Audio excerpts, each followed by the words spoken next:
Bom, nono artigo do credo, é o mais longo dos artigos. Nós certamente vamos terminar hoje com as últimas duas subdivisões. Eu coloquei aí no quadro, quer dizer, letra E e letra F. A letra E é o dogma da comunhão dos santos, e depois mais uma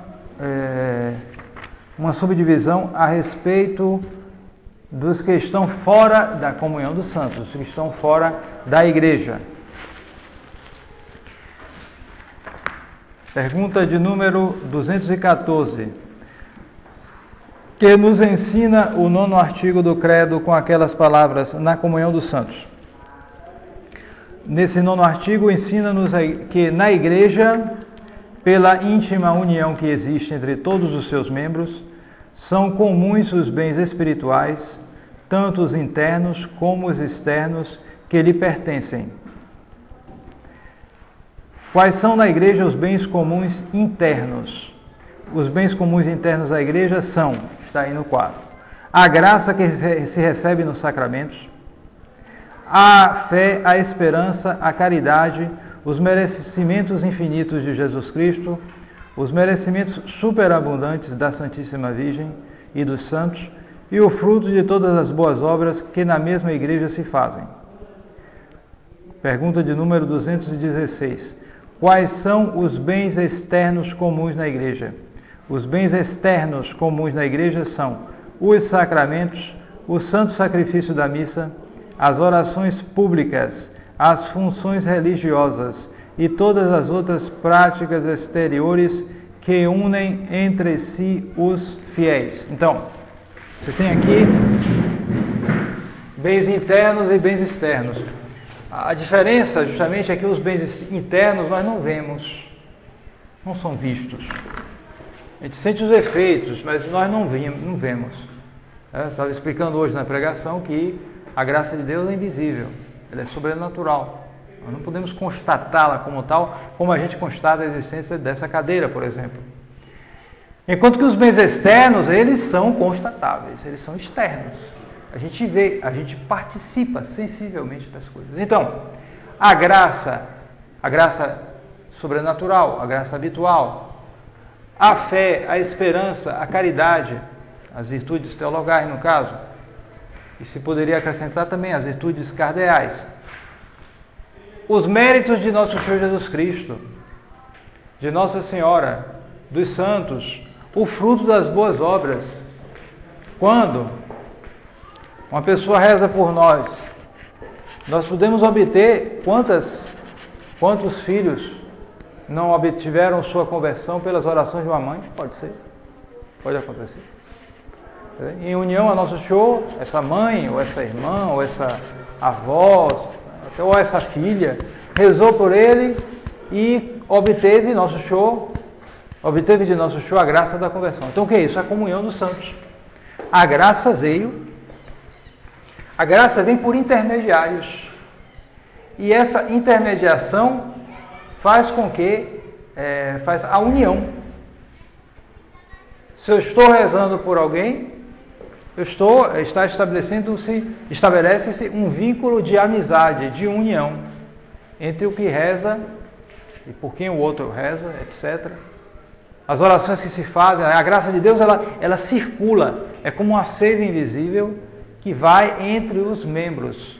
É por isso, por exemplo, os membros da igreja, é por isso que, às vezes, é melhor rezar o rosário em comum do que rezar o rosário individualmente. Porque justamente essa comunhão se estabelece mais facilmente. A graça de Deus, alguém pode estar rezando ali fervorosamente, você lá distraído, não está ligando para muita coisa, está dizendo a coisa lá, mas ao fervor daquele fiel supre o seu relaxamento, a sua distração. Ajuda. Então não é uma coisa indiferente você chegar e querer fazer as coisas em comum, né? E por isso a vocação de eremita é tão rara.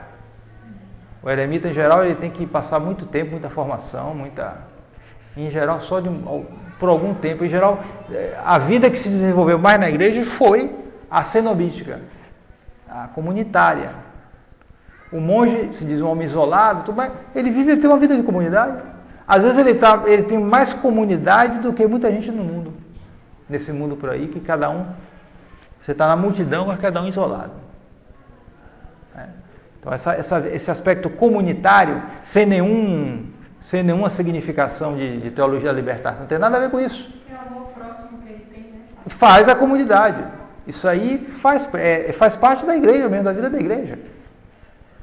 Os esquerdistas desviaram isso, desnaturaram isso, levam isso para um sentido ruim. Mas isso tem um fundamento real católico, a comunidade, a comunhão dos santos, né? A comunhão nas coisas santas. Então, os bens internos são justamente essa graça, a graça, a fé, a esperança, a caridade, os méritos, etc. Os externos, a gente percebe, os sacramentos, a Santa Missa. Hoje nós acabamos de compartilhar um bem externo da igreja, a Santa Missa.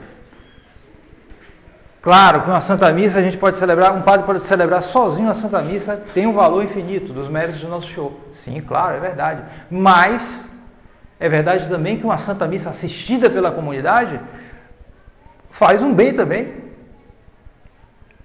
O bem essencial é a renovação do sacrifício, claro. Mas se os fiéis estão ali, tanto é que a igreja tem um mandamento da igreja para isso, para assistência à Santa Missa. É porque tem muita importância isso, claro, para a igreja fazer um mandamento. Então, a Santa Missa, um bem externo.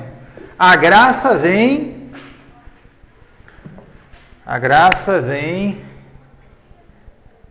da cruz de Nosso Senhor e distribui-se pelo altar do sacrifício.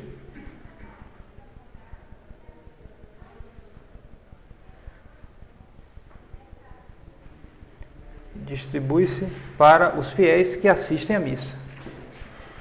A Santa Missa renova o sacrifício da cruz e faz distribuir essas graças. É o meio privilegiado. Não é o único meio, mas é o meio privilegiado. A Santa Missa. E justamente é um bem externo. Os sacramentos, a Eucaristia hoje, a confissão. Bom, a confissão não pode ser comunitária, a própria natureza dela. Mas ela é algo externo. Todo mundo vê, tá? Você está participando ali da confissão, né? As orações públicas, daí a importância das cerimônias públicas. Você não pode ser católico só para ficar rezando no cantinho. Normalmente não é assim, como eu disse a vocês. Eremita é uma exceção.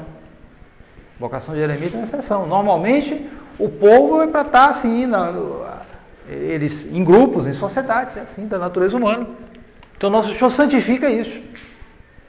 Então, uma oração pública de reparação por um pecado, orações públicas que se faziam na igreja, procissões que hoje, em grande parte, desapareceram ou foram desnaturadas. Estavam me mostrando algum tempo atrás, hoje com a internet tem essas coisas, né?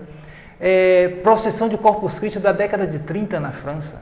Uma coisa extraordinária. Parece um outro mundo. Esse mundo acabou, né? Hoje muito pouco, mas eram procissões, parava as cidades, as crianças se vestiam de maneira a caráter, já havia os senhores, as senhoras, as famílias, os padres, etc., tudo aquilo, cada cidadezinha ali, e era na Europa toda, e aqui no Brasil também, se fazia isso. Orações públicas, bens externos à igreja, funções religiosas, uma bênção do Santíssimo Sacramento. Mesmo um rosário rezado em comum, é sempre melhor rezar um rosário em comum do que rezar em particular. Aqui na nossa comunidade, a família Beata Maria Virginis, nós temos como regra rezar o Santo Rosário todos os dias em comunidade, não em particular. Particular sim, pode se rezar, e quando há qualquer empecilho, os religiosos devem rezar, pelo menos em particular, mas de preferência é comum o Santo Rosário. São os bens, justamente os bens externos, e são comuns da igreja. Esses nós vemos. E é por eles, normalmente, que vêm os bens internos. Normalmente é assim. Pelos sacramentos, Santa Missa, orações, é que vem a graça, a fé, a esperança, a caridade, os méritos, etc. Normalmente é por aí.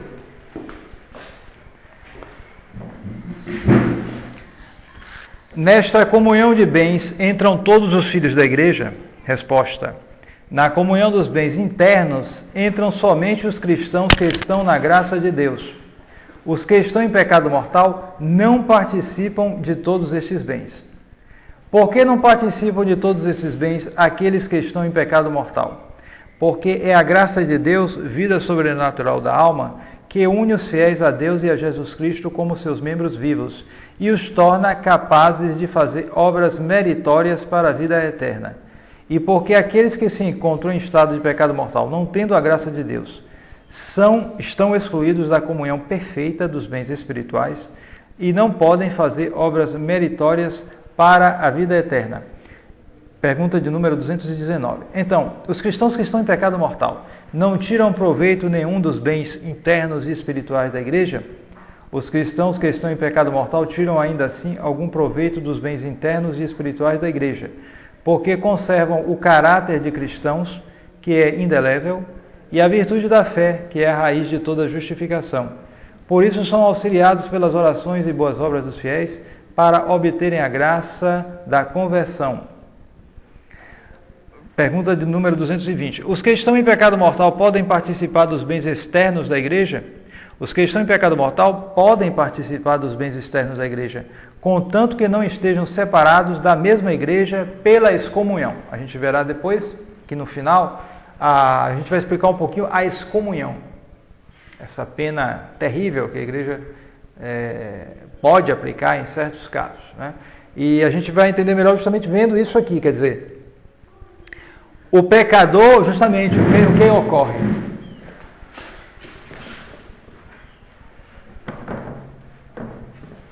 Nosso Senhor Jesus Cristo é a cabeça do corpo da igreja, né? Nosso Senhor é a cabeça do corpo da igreja. A graça, toda a graça capital vem dele e se espalha pelo corpo. Certo? Então, essa graça é a graça habitual, a graça santificante.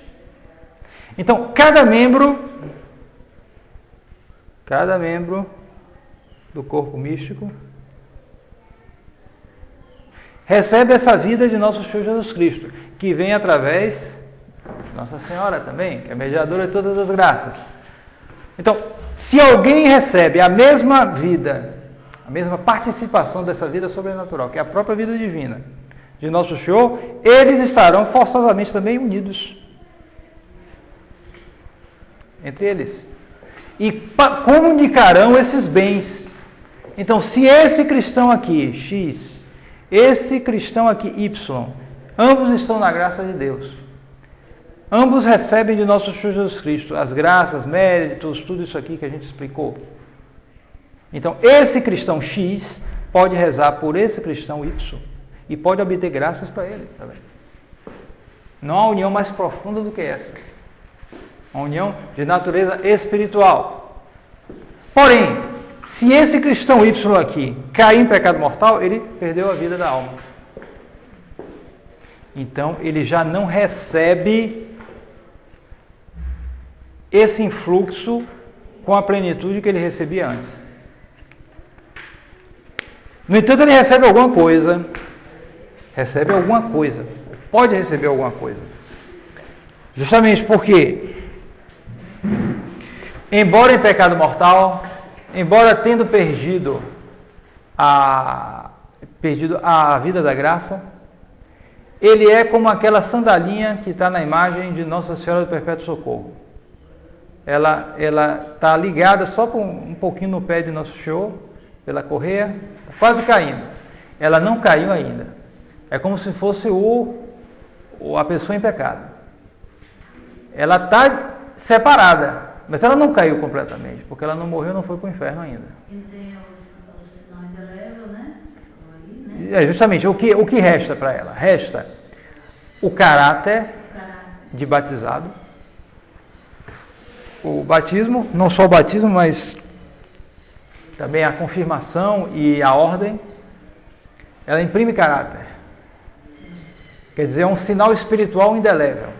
Aquele que foi batizado, ele não é como os outros do gênero humano, que não são batizados.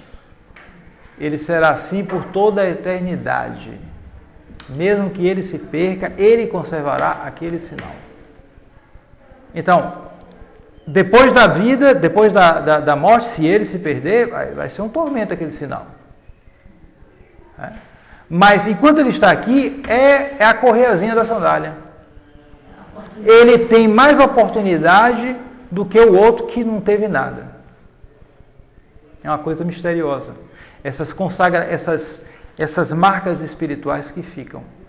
Uma coisa que a gente notou, por exemplo, é que a quantidade de exorcismos, de coisas estranhas lá no centro-oeste do Brasil, muito menos do que aqui na Bahia. Quer dizer que o baiano é melhor do que o goiano? Não é isso não. Eles têm muitas qualidades, mas é que a Bahia foi consagrada a Deus, e outras regiões, essas regiões daqui foram consagradas a nosso show muitos séculos. E aquelas regiões são mais recentes. Até os nomes meio estranhos, assim, com polis. Aqui é nome de santa, nome de... Então, essas regiões aqui foram mais consagradas a Deus. Exatamente. É o próprio nome Salvador, né? São Salvador da Bahia de Todos os Santos. Rio de Janeiro, São Sebastião, do Rio de Janeiro. São Paulo. E aí vai por aí, Santa Catarina. Por aí vai, quer dizer, esses lugares foram consagrados a Deus com anterioridade. Então a marca de Deus impede uma ação maior do demônio, apesar de tudo, apesar das macumbas, tudo quanto é coisa que o baiano anda fazendo por aí, mas a ação não vai tanto assim. É curioso isso. Lá no oeste é maior do que aqui? Ou... Pelo menos a gente nota uma quantidade de processo, de problema, um negócio estranho, muito maior. Perde, é verdade, mas resta alguma coisa.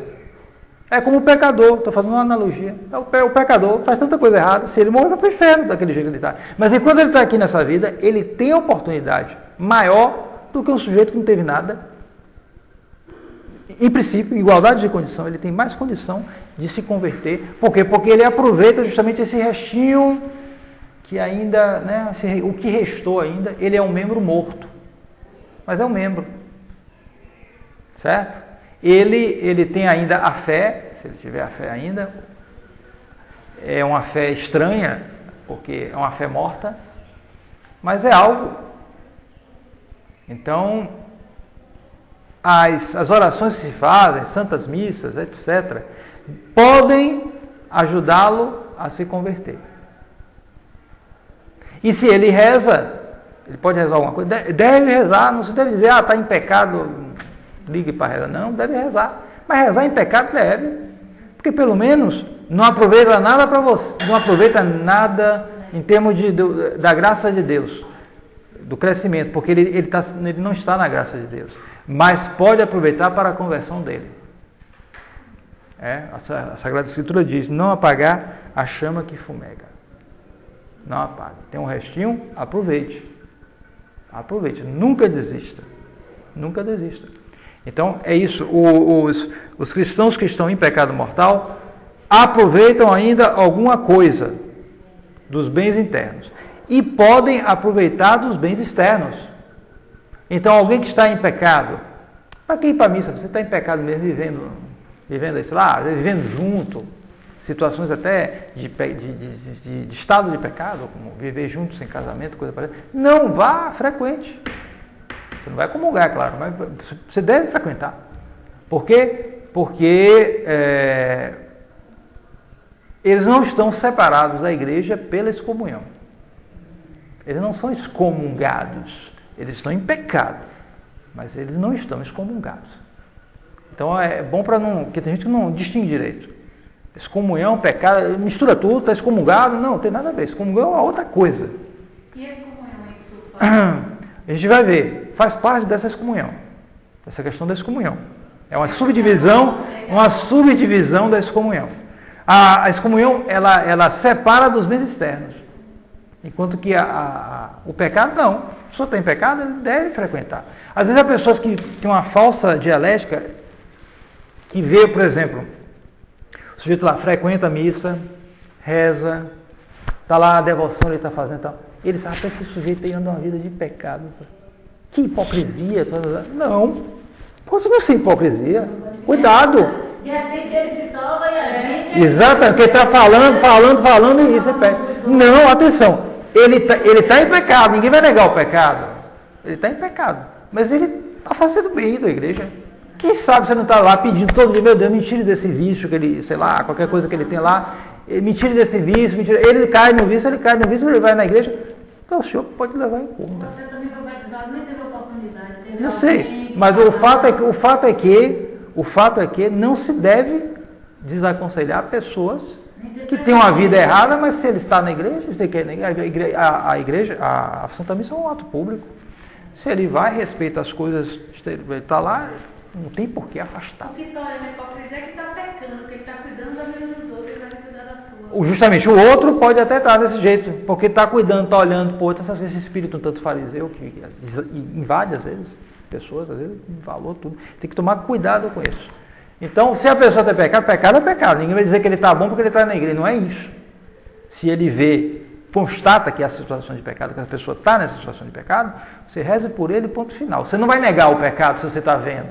Mas não está espalhando. Exatamente. Porque a pessoa pode ser que ele esteja lá pedindo a Nosso Senhor. Quem sabe? Os dramas interiores são muito variados. Eu conheço um pouquinho, entendeu?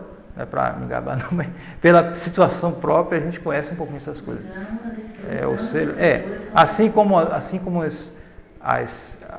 aparência física é tão variada, mais ainda as almas. Então, porque os membros desta comunhão, considerados no seu conjunto, se chamam santos? Boa pergunta, né? Comunhão dos santos. A gente começa a olhar, cadê os santos? Mas se chama comunhão dos santos. Os membros desta comunhão chamam-se santos porque todos são chamados à santidade e foram santificados por meio do batismo, e muitos deles atingiram já a santidade perfeita. A comunhão dos santos estende-se também ao céu e ao purgatório? Sim, a comunhão dos santos estende-se também ao céu e ao purgatório, porque a caridade une as três igrejas, a triunfante, a padecente e a militante. E os santos rogam a Deus por nós e pelas almas do purgatório, e nós damos honra e glória aos santos e podemos aliviar as almas do purgatório, aplicando em sufrágio delas missas, esmolas, indulgências e outras boas obras. Toda a importância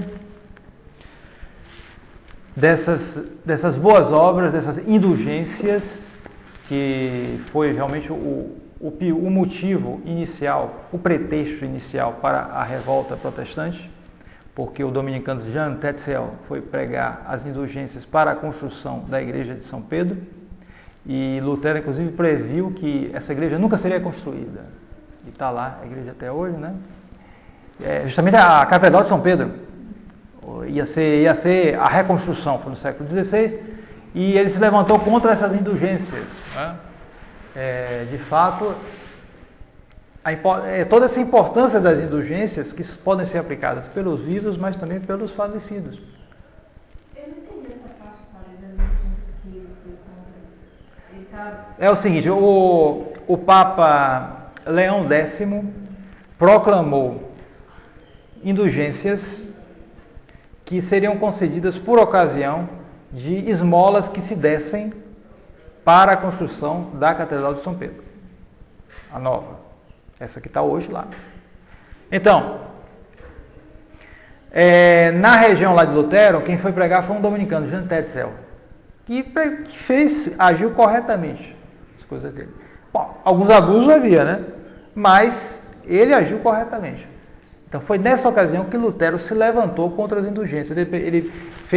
Dizem até, alguns negam a realidade histórica desse fato que ele fez, dessa arte que ele fez. Ele pegou ele escreveu 95 teses e pregou na frente de uma igreja.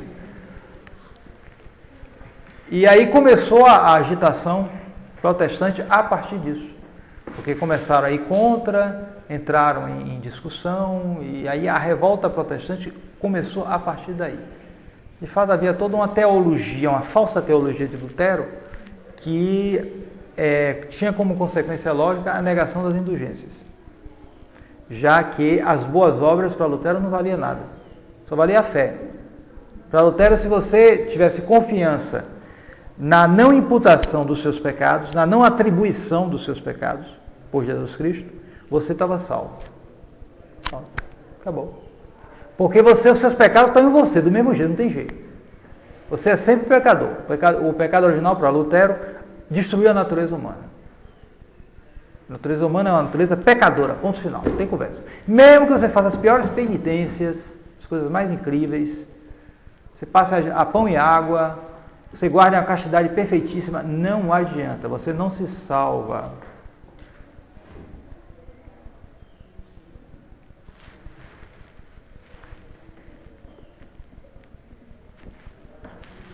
Então,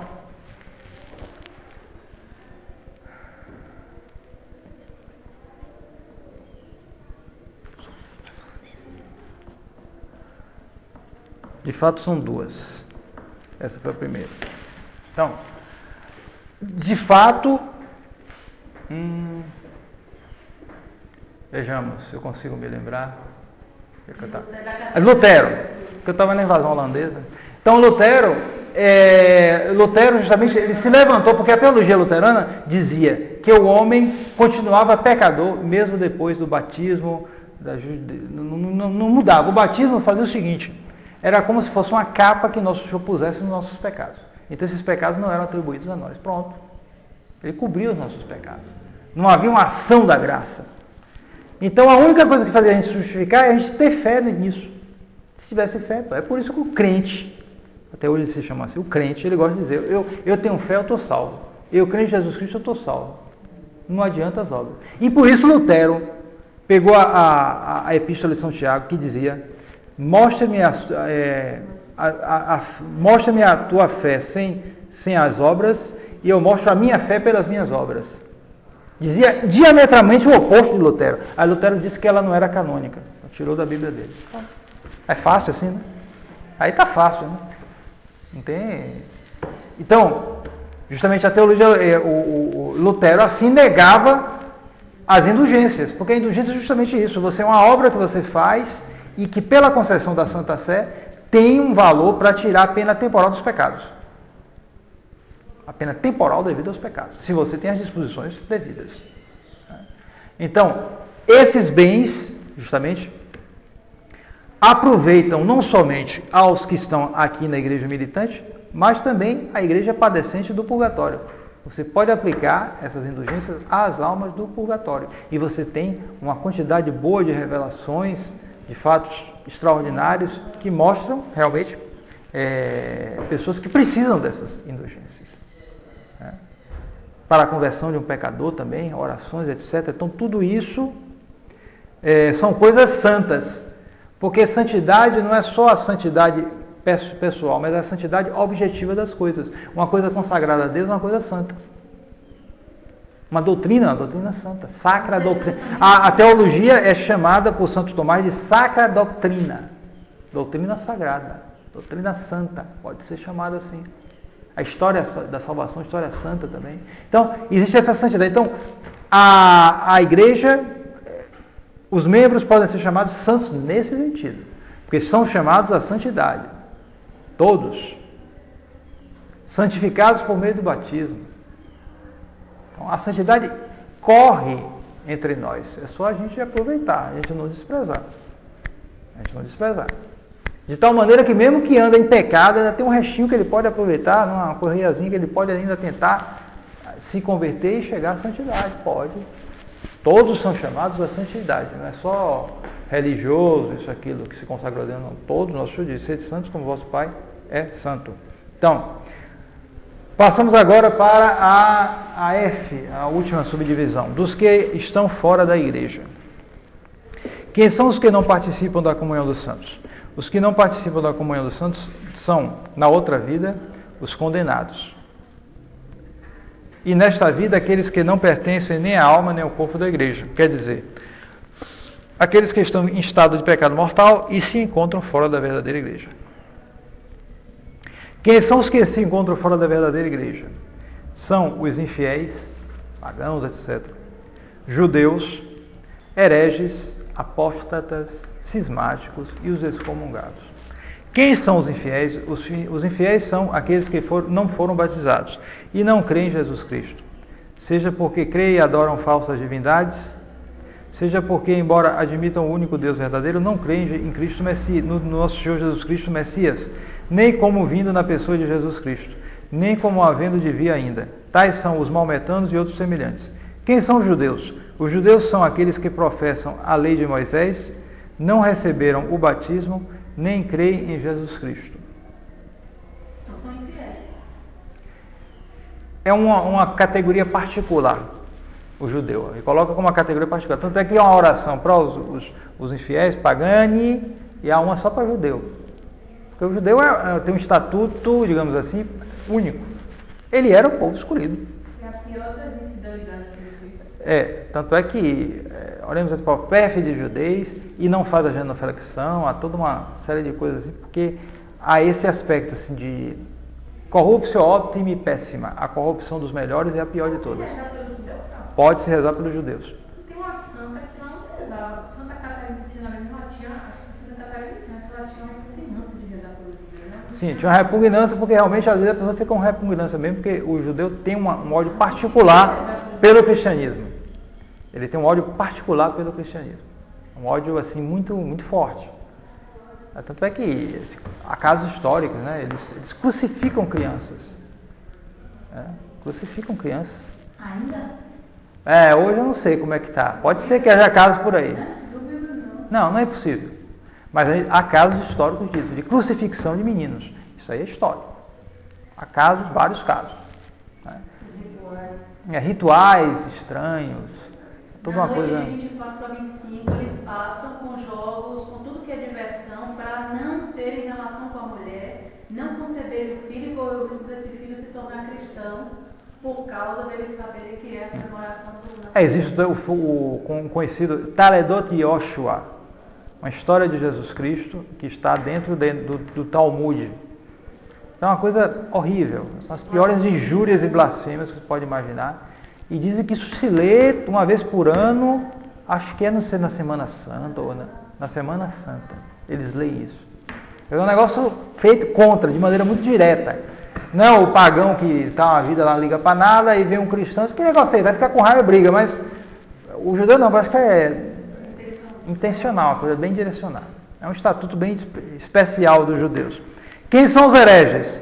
Os hereges são as pessoas batizadas que recusam com pertinácia crer em alguma verdade revelada por Deus e ensinada de fé pela Igreja Católica. Por exemplo, os arianos, os nestorianos, as seitas protestantes, etc. Quem são os apóstatas? Os apóstatas são aqueles que abjuraram, isto é, renegam com ato externo a fé católica, que antes professavam. Quem são os cismáticos? Os cismáticos são os cristãos que, não negando explicitamente dogma algum, se separaram voluntariamente da Igreja de Jesus Cristo ou dos legítimos pastores. Quem são os excomungados? Os excomungados são aqueles que, por faltas graves, são fulminados com excomunhão pelo Papa ou pelo Bispo, e, portanto, são separados como indignos do corpo da Igreja, a qual espera e deseja a sua conversão. Deve-se temer a excomunhão? Deve-se temer grandemente a excomunhão, porque é castigo mais grave e mais terrível que a Igreja pode infligir aos seus filhos rebeldes e obstinados. De que bens ficam privados os excomungados? Os excomungados ficam privados das orações públicas, dos sacramentos, das indulgências e excluídos da sepultura eclesiástica. Podemos nós auxiliar de alguma maneira os excomungados? Nós podemos auxiliar de alguma maneira os excomungados e todos os outros que estão fora da verdadeira Igreja com advertências salutares, com orações e boas obras, suplicando a Deus que pela sua misericórdia lhes conceda a graça de se converterem à fé e de entrarem na comunhão dos santos. Então, o que marca justamente a excomunhão é que o pecador, ele não tem a graça de Deus.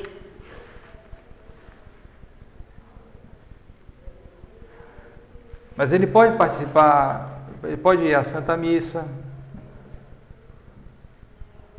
ele pode ir a uma procissão, Ele pode ir. E você deve, inclusive, estimular que ele vá. Mas se ele é excomungado, acabou, ele não pode isso, não. Inclusive havia, é como se fosse uma lepra. Se ele for, inclusive porque quando a igreja baixava essa sentença, você não podia nem ter convívio com o excomungado. É como se fosse uma lepra. Chegou lá excomungado. Até hoje o povo tem um pouco excomungado, assim, coisa de resto. Porque era uma sentença muito pesada. Quando a igreja baixava um negócio desse, a coisa era pesada. Porque os outros tinham que se separar dele. Porque se eles tivessem convívio, haveria uma suspeita de convívio com excomungados. E já era um pecado. Naquele tempo, o povo católico, eles ficavam com medo daqueles. Era uma coisa muito, muito terrível. A mais... Bem, a excomunhão é discutível, mas normalmente, como é uma sentença muito pesada, há um adágio em direito eclesiástico. Esqueci em latim, mas ele dizia o seguinte, que os favores devem ser ampliados, mas as penas devem ser interpretadas de uma maneira restrita. Então, em particular, a excomunhão deve ser interpretada de uma maneira estrita. Você não pode chegar e começar qualquer coisa assim, está excomungado, não. Em geral, se exige o conhecimento da pessoa. Porque não tem condições de excomunhão ipso facto? Sim, mas a pessoa está sabendo que aquele ato implica naquilo. Por exemplo, alguém que pratica o aborto que não tenha noção. Justamente, exatamente. Se discute. Muitos canonistas dizem que há o pecado, é claro, porque é contra o direito natural. O pecado é uma coisa, excomunhão é outra. Mas a excomunhão não é aplicada se a pessoa não conhece. Discute-se. Porque a pessoa não sabe, ela sabe que é pecado. Pecado é uma coisa, agora excomunhão, não. Se a pessoa não conhece. O bispo que excomungou a menina que abortou, os pais... Justamente, mas o próprio bispo disse que a menina e outros, sabe, não tinha noção. E, portanto, não atingia ela. Está entendendo? Ela foi levada por outro, ela não conhecia a pena de excomunhão. Havia o pecado, porque uma coisa de direito natural, a pessoa percebe aquilo. Se ela tem uma idade da razão toda. Porque todo mundo também não tem noção que estão pecando. Não, eles têm noção. Pecado é pecado. Excomunhão é excomunhão. Sim, pecado. Muitas vezes, muita excomunhão aí pode ser que não seja aplicada, porque as pessoas muitas vezes não sabem isso. Enquanto que na cristandade, todo mundo sabia que era excomunhão. Excomunhão era um negócio pesado. Quando ela caía, caía mesmo. As pessoas ficavam com medo. Então, se discute. Você pegar aí comentaristas antigos aí do direito canônico, eles discutem isso. Alguns dizem, outros dizem. Então é disputado. E pode ser uma questão disputada, não é? É uma questão disputada. Se é disputado, a gente não vai chegar e logo decidir. Aí não. Entendeu? Para muita coisa, né? Muitas coisas, principalmente as coisas de leis, é questão de papo. Se caiu na heresia, tá? Perdeu o pontificado, isso aqui. Você não tem claro isso. Onde é que você tem claro isso? Caiu na heresia, não é mais católico, portanto não é mais papa. Pá. A heresia tem todo tipo de heresia formal, heresia material. Isso é São Pio X excomungou alguns modernistas, outros ele não excomungou. Então é complicado. O que você sabe é que você não pode frequentar com uma pessoa desse tipo. Então por isso se tolera pessoas que têm ideia, que cedem uma cantina. Eu acho que não é papa. Se ele tem na cabeça dele, a opinião dele, tudo bem. Porque é uma opinião. Mas você não vai começar logo e pronto. Então tem que tirar as conclusões. Não é papa, então tudo é inválido. Você está com ele aí, você também não é mais católico. Aí ele sai por aí, ele vira o pontífice, ele sai por aí. Então é preciso ter muito cuidado, porque essas questões são muito complicadas. E muita coisa é discutida. Um exemplo é isso aí, que Dona Dolores, essa questão da excomunhão. Autores respeitados antes do concílio discutiam isso. Os pais das meninas, dessa menina aí, eles sabiam o negócio da excomunhão? Não sei. Aí é um caso particular, não sei. Certo? É coisa discutida aí. Aí você tem que entrar no processo, justamente, para ver a coisa. Se atingiu, não atingiu. Essas coisas são complicadas. Mas a excomunhão, em geral, a interpretação é restrita. É o seguinte, os médicos, como eu vi Ele deu a excomunhão para toda a equipe médica, para a mãe e eu acho que para a menina também. A menina, eu acho que ele não deu, não. É que ele falou publicamente, que eu vi na hora que ele falou. Assim, os médicos, a equipe médica pediu para ele tirar a excomunhão. Se a própria equipe médica pediu... É porque estava admitindo. Exatamente. Mas eles eram adultos, já conheciam, já deviam ter noção das coisas. Noção da excomunhão, porque tem gente que sabe isso. Essa questão da excomunhão do aborto, tem muita gente que ainda sabe. É o católico que sabe disso. Agora aí... É porque é um nome tão pesado que vem com estigma. Um estigma, é pesado, tá entendendo? E às vezes uma herege está cometendo um crime maior, que é contra a fé e o direito de Deus, muito maior do que o quinto mandamento, que é não matar. E no entanto eles não são excomungados porque são da mesma trupe. Agora os excomungados já falou, eles têm chance de salvação mesmo? Não, eles ficam numa situação muito triste, porque mesmo os bens internos, externos, eles ficam cortados daquilo. Então, o que acontece é que muita gente se separa deles, eles ficam no estado... Olha, já houve o caso mais célebre, justamente a excomunhão mais célebre da história, foi o imperador Henrique IV, da Alemanha. A Alemanha, o Império Alemão, era mais ou menos o que era hoje os Estados Unidos, entendeu? Era o maior poder na época, um dos maiores. Havia outros também muito fortes. A França, né, era muito forte na época. Mas eram os maiores poderes na época, o Império Alemão. E o imperador Henrique IV era um verdadeiro monstro moral. Então ele se opôs a Gregório VII, Papa Gregório VII. E chegou a fazer um concílio, por conta própria dele, concílio falso lá, um sínodo parece, e excomungou, disse que o Gregório VII era um falso monge, o acusou de tudo quanto é coisa ruim, calúnias, isso, aquilo. Então, o Papa Gregório VII foi obrigado, então, a lançar contra ele a excomunhão. Então, dizendo que nenhum súdito tinha a obrigação de obedecer a ele, porque ele era um excomungado. Porque era tal negócio, a coisa quebrava. O Papa não tinha influência direta sobre o Império Alemão. Mas se ele dizia que ele não era mais católico, que ele estava excomungado, que as pessoas não podiam ter convívio com ele, como é que ia obedecer um imperador? Quebrou. Então, os príncipes, aí ele pensou em marchar contra Roma, porque aí estava o exemplo, o Papa tinha poder, mas não era mais poderoso que o Império Alemão. Havia príncipes com o Papa, sobretudo a princesa Matilde, mas o que é que aconteceu? No próprio Império Alemão começou a quebrar. Os príncipes negaram a obediência a Henrique IV.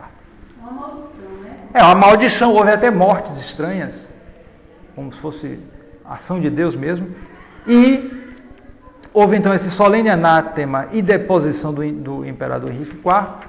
Henrique IV se sentiu imediatamente, em pouco tempo ele se sentiu como se fosse o chão estivesse desaparecendo debaixo dos pés dele, e então houve a famosa cena de Canossa. Henrique se viu perdido, Henrique IV. Dar conta de todos os seus crimes numa assembleia convocada pelos seus inimigos era provavelmente perder sua coroa, porque os príncipes alemães diz que ele tinha que comparecer numa dieta lá. Dieta lá não é comer, dieta lá é encontro lá do pessoal, para dar conta dos crimes dele. Aí ele estou perdido. Por outra parte, a lei civil, como observa o cronista Lamberto, privava do reino se ele não obtivesse a absolvição antes de um ano. Quer dizer, se ele não, em um ano ele não obtivesse a absolvição do Papa, a lei do Império Alemão dizia isso, ele perdia a coroa. Então, estou perdido, ele me excomungou. Você vê como as coisas eram. E como o poder espiritual superava o poder material. Isso hoje, os pessoal se escandaliza, mas isso era um sinal de grande civilização. Porque hoje só o que pesa é poder bélico. Poder bélico e o poder de enganar com a imprensa. O que pesou nessa guerra da Síria? Que ia começar e não teve. É o poder bélico da Rússia. Eles viram que ele tinha um poder. Não sei se é verdade, dizem até que eles lançaram um míssil e a Rússia interceptou. Israel lançou 2 e a Rússia conseguiu. Interceptou. Aí o pessoal, esse pessoal está forte. Pronto, só isso. É o poder militar. Aqui, ó, eu tenho, tá vendo aí, ó? Se você entrar, você pode apanhar. Aí eles, poder bélico, mais nada. E está entrando com poder moral, porque a Rússia está condenando atitudes morais que o Ocidente já caiu. Não, mas eu estou dizendo que para decidir essa questão da Síria, foi o poder bélico da Rússia. Eles viram que eles estão com poder. Então, pronto, só isso. Naquela época, você tinha um poder bélico fortíssimo, que era o poder alemão, do Império Alemão, e o poder pontifício não era tão forte assim. É verdade que era mais forte do que hoje. Havia um terço da Itália, ele tinha territórios, tinha exército, tinha tudo isso, mas não era tão forte assim. No entanto, essa excomunhão quebrou o Império Alemão. Quebrou. Aí o Henrique IV, o que vou fazer? O que vai fazer? Henrique era muito astuto. É um sujeito... Pensou que o melhor era humilhar-se diante do bondoso Papa e arrancar a absolvição. Então, foi o famoso... Não havia tempo para perder. Com o maior sigilo, ele saiu da Alemanha pouco antes do Natal, acompanhado de sua esposa Berta e do filhinho Conrado. Desceu até Genebra, na Suíça, escalou os Alpes pelo passo de Montseny, numa espécie de trenó, feito de pele de boi, imperador da Alemanha. Foram arrastados a rainha e o filho. O rei, com uns poucos do seu séquito, caminhava, às vezes, raspando assim, ó, com as mãos e os pés e deslizando-se pelos despenhadeiros, porque na época era perigoso você passar ali naquele... É terrível, eu passei uma vez ali pelo Monte São Bernardo, um negócio complicado ali. Então ele arriscou a vida para chegar o mais perto possível, para passar os Alpes para ir lá para a Itália, né? Gregório VII estava de viagem para Augsburgo. Ao saber da chegada de Henrique, se retirou no castelo de Canossa, próximo de Reggio, propriedade da condessa Matilde, que era muito amiga dele. Na certa pensou até que ele viria com o exército para matar, ele fugiu. Ali se apresentou Henrique, no dia 25 de janeiro, ele fez uma viagem de quase um mês naquela época. Ele se enfrentou mesmo com o filho, para conseguir o poder de volta. Porque ele viu que ele ia perder o poder mesmo. Vestido com hábitos de penitência, o próprio Gregório VII descreve isso. A gente tem a descrição do próprio Papa. Chorando muito, implorava a consolação e o favor do pontífice. Passou ali 3 dias, diante das portas do castelo. Em jejum, chorando, pedindo 3 dias na frente do castelo, pedindo ao Papa. Você vê que o homem era... No inverno, meu amigo, vocês viram o inverno europeu alguma vez? O que esse homem sofreu. 3 dias esteve ali e o Papa não queria, estava meio... Mas havia justamente intercessores. Porque ele via, havia a condessa Matilde, Adelaide de Saboia, que era prima e sogra do imperador. Havia o abade Hugo de Cluny, que era famoso, o maior mosteiro da Europa na época. Tinha não sei quantos mil monges, mais de 1000 monges que tinha, era um negócio incrível. Tinha até exército particular esse mosteiro, um negócio incrível. Não, São Bernardo não. São Bernardo a reforma é depois. Cluny, a de São Bernardo é Claraval, é cisterciense, é posterior. Então, mas era um mosteiro enorme e estava lá também. Esse pessoal estava intercedendo por ele. Exatamente. O Hugo de Cluny era padrinho de batismo do rei. Rapaz, você vê? Como conviviam pessoas de Deus e pessoas daquele jeito. Então, intercederam com o Gregório VII. Olha, você está perdoando, ele fica lá, me perdoe, 3 dias. Você imagina que cena. Até que Gregório perdoou, que tinha um coração bom. 3 dias ele perdoou. Não sei a situação. Ele via que o sujeito estava esse sujeito fez tanta arte. Ele tinha uma ruindade esse Henrique IV. Tanto é que ele depois foi só a arte dele. Voltou para o pecado de novo. Foi.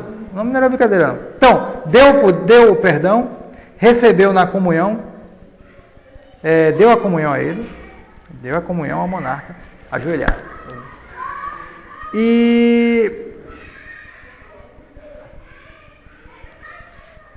aí o autor diz, quem triunfou nessa memorável ocasião?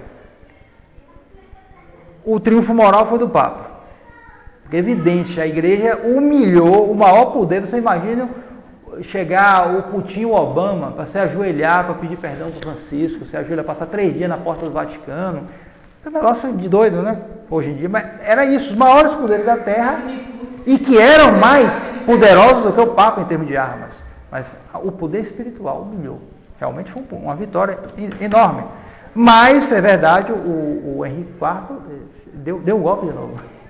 Porque ele conseguiu tudo. Ele voltou para lá para a Alemanha, aqui, ó, recebia a comunhão do Papa, tudo. Morreu como o padre Henrique IV. Como é que ele morreu? Ele fez uma cruzada ainda. Eu não estou lembrando como ele morreu. Eu acho que esse sujeito até teve os últimos sacramentos. Vou olhar depois. Ele teve uma chance no final. Não estou mais lembrado direito, não. Mas o fato é que depois dessas confusões, a família dele, que era os Hohenstaufen, sumiu do mapa. Quer dizer, toda aquela família tradicional de poder perdeu o poder e foi substituída por outra. Os Hohenzollern, né?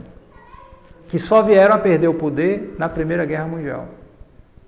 A primeira, que derrotou a família dos Kaiser, toda aquela tradição secular. Mas antes era essa, do Hohenstaufen.